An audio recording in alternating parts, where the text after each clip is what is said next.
मकाना को एक मकाना के लिए एक दिवस के रूप में हम लोग मनाने का निर्णय इस साल से लिए हैं। 2022 मैं समझता हूं कि मकाना के लिए बहुत एक माइलस्टोन साबित होगा, बहुत एक टर्निंग पॉइंट के रूप में साबित होगा। मैं ये ऐसा समझता हूं क्योंकि हम लोगों के बहुत प्रयास हुआ है। मैं माननीय मंत्री महोदय को भी बताना चाहूँगा कि इसमें सर खासकर जो भोला पासवान शास्त्री महाविद्यालय कृषि महाविद्यालय है और जो बिहार कृषि विश्वविद्यालय है, उसको मैं उन लोगों का मैं दिल से मैं धन्यवाद देना चाहूँगा क्योंकि जो मकाना का जीआई टैग मिला है उसमें बहुत ही अत्यंत परिश्रम करना पड़ा। किसी भी चीज़ का जीआई टैग लेना बहुत आसान बात नहीं है, बहुत ही टफ काम होता है क्योंकि वो भौगोलिक रूप से यहाँ का है वो उत्पाद, उसको हम लोगों का प्रूव करना होता है। ऐसा प्रूव करने के लिए कई तरह का डॉक्यूमेंट देना होता है, किस ज़माने से मकाना यहाँ पर होता था वो जानकारी देना पड़ता है और इसमें तरह तरह की समस्या आया है। लेकिन मैं इस अवसर पर जो हमारे कृषि विश्वविद्यालय और जो भोला पासवान शास्त्री कृषि महाविद्यालय के सभी साइंटिस्ट और सभी लोगों को मैं यहाँ पर मैं बधाई देना चाहूँगा। 16 अगस्त को हम लोगों का जीआई टैग प्राप्त हुआ है। उसके पहले कृषि के क्षेत्र में पहले से 4 चीज़ों का जीआई टैग हम लोगों का है, जैसे जर्दालू आम, लीची और मग्गी पान और कतरनी चावल। इसके साथ साथ अभी 5वां आइटम के रूप में ये हम लोगों का जो मकाना का अभी जीआई टैग मिला, मिथिला मकाना का, ये बहुत ऐतिहासिक है। उसी तरह अभी जो हम लोग आज के दिन को मकाना दिवस के रूप में मनाने का निर्णय लिया, ये भी मैं समझता हूँ कि बहुत ऐतिहासिक है। इसका मुख्य कारण यही है कि हमारे माननीय मंत्री महोदय के द्वारा दरभंगा में जो मकाना अनुसंधान केंद्र है, 3 सप्ताह पहले उनके द्वारा भ्रमण किया गया, उसमें हम भी थे और वहाँ पर जो यहाँ पर आए हुए हैं डॉक्टर इंदु शेखर भी थे वहाँ पर, और वहाँ के स्थानीय जनप्रतिनिधिगण भी थे। वहाँ पर हम लोगों ने देखा, वहाँ के लोगों के समस्या को भी समझा गया। उसके बाद माननीय मंत्री महोदय का आदेश हुआ है मकाना के लिए हम लोगों का कुछ विशेष पहल करना चाहिए। तो माननीय मंत्री महोदय के निर्देश में हम लोगों ने कुछ कदम हम लोग उठाना शुरू किए हैं। उसी में एक है, आज के डेट में हम लोग मकाना महोत्सव मना रहे हैं और ये 2 दिवसीय कार्यक्रम रहेगा। इस कार्यक्रम में हम लोग इस कार्यक्रम क्यों कर रहे हैं, इसमें मेन 3 विषय पर हम लोग फोकस करना चाहते हैं।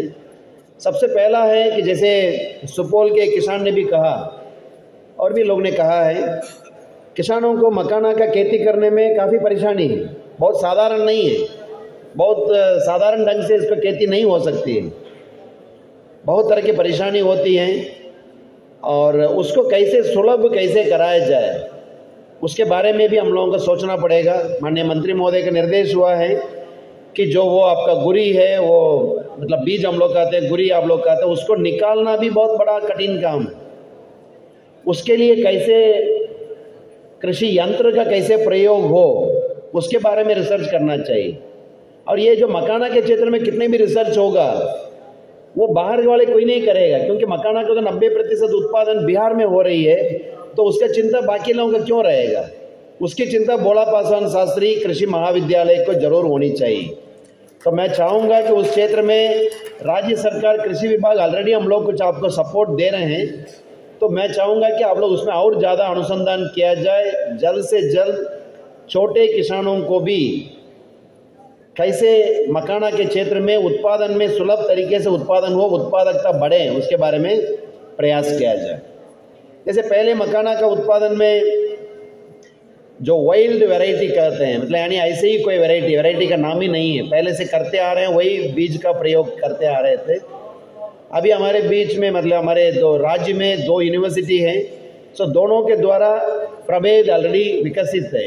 एक तो स्वर्ण वैदेगी जो पूसा समस्तीपुर के, और हम लोगों का जो सबौर मकाना 1, ये दोनों वैरायटी का, ये दोनों प्रभेद का उत्पादकता अच्छा है और उसमें यूनिफॉर्मिटी रहेगा, एक जैसे आएगा, गुरी एक जैसे आएगा, तभी मतलब पॉपिंग करना यानी जो उसके बाद जो फोड़ना होता है वो आसान होगा, उसमें मशीन का प्रयोग हो सकेगा। इस उद्देश्य से उसको हम लोग मकाना विकास योजना के माध्यम से 8 जिले में हम लोग प्रमोट अभी कर रहे हैं बड़े पैमाने पर। उसका परिणाम ये रहा, जो पहले कितना क्षेत्र में होता था और वो बहुत जल्द से बहुत सी तेजी से इसको एरिया बढ़ रहा है। एक तो प्रोडक्शन में यानी उत्पादन में मखाना के खेती करने वाले किसानों का उत्पादन कैसे ज़्यादा हो, सुलभ तरीके से हो, उसके लिए क्या करना चाहिए, उस एरिया में हम लोग काम करना चाह रहे हैं। वो बात भी हम लोग सुनेंगे, किसानों से भी सुना जाएगा। दूसरा है कि जो मखाना उत्पादन हो गया उसका प्रोसेसिंग कैसे हो। प्रोसेसिंग भी कठिन है, जब उसको फोड़ने का काम है बहुत ही कठिन काम है। हम स्वयं जाके देखा, सुपौल में भी देखा, कई जिले में मैंने देखा, बहुत ही कठिन काम है। वो कैसे मशीन का प्रयोग हो, सुलभ तरीके से हो, आसानी से हो, जल्दी हो। और प्रोसेसिंग का मतलब वो नहीं है बाकी उसके बाद जो कितने भी प्रोडक्ट्स बना रहे हैं। मुझे बहुत खुशी हुई है कि जो यहाँ पर कितने भी लोग स्टॉल्स लगाए हैं, हम लोगों को आश्चर्य हो रही है कि इतने बड़े पैमाने पर मखाना आधारित उत्पाद का तैयारी यहाँ पर बिहार के अंदर ही हो रहा है। ये जानकर बहुत खुशी हो रही है हमें कि ऐसे उत्पादन कैसे हो, ऐसे प्रोडक्ट्स का उत्पादन भी कैसे हो, तो उसमें हम क्या मदद कर सकते हैं राज्य सरकार के द्वारा, उसके बारे में हम लोग काम करना चाह रहे हैं। तीसरा है मार्केटिंग का विपणन। जो मार्केटिंग, ऐसा नहीं होगा ना मखाना कितने भी उत्पादन होगा बिहार में, बिहार के ही लोग खाएंगे, ऐसा नहीं। इसका डिमांड बहुत ज़्यादा है बाहर भी। इसका नाम बाहर फॉक्स नट कहते हैं। तो फॉक्स नट के रूप में, एक वंडर फ्रूट के रूप में मतलब बाहर बेचा जा रहा है। और इसमें सबसे बड़ी यही है कि मतलब वो जो प्रोटीन कंटेंट इसमें ज़्यादा है, फैट कम है। कि जो भी व्यक्ति कोई फिट रहना चाहेगा तो वो तो चाहेगा कि मखाना जैसे चीज़ों का ही खाएं। और जो खासकर जो स्पोर्ट्स पर्सन्स हैं, कितने भी लोग हैं जो खिलाड़ी लोग हैं, बड़े बड़े खिलाड़ी लोग खेल में हैं, खेल में अच्छा प्रदर्शन करते हैं, ऐसे लोग मखाना का ऑर्डर करके लेते हैं, रेगुलरली यूज़ करते हैं। सो मार्केटिंग कैसे हो, मखाना का मार्केटिंग देश के विभिन्न कोने पर हम कैसे करें और देश से बाहर विदेश में भी एक्सपोर्ट कैसे हो, उसके लिए हम लोग काम करना चाह रहे हैं।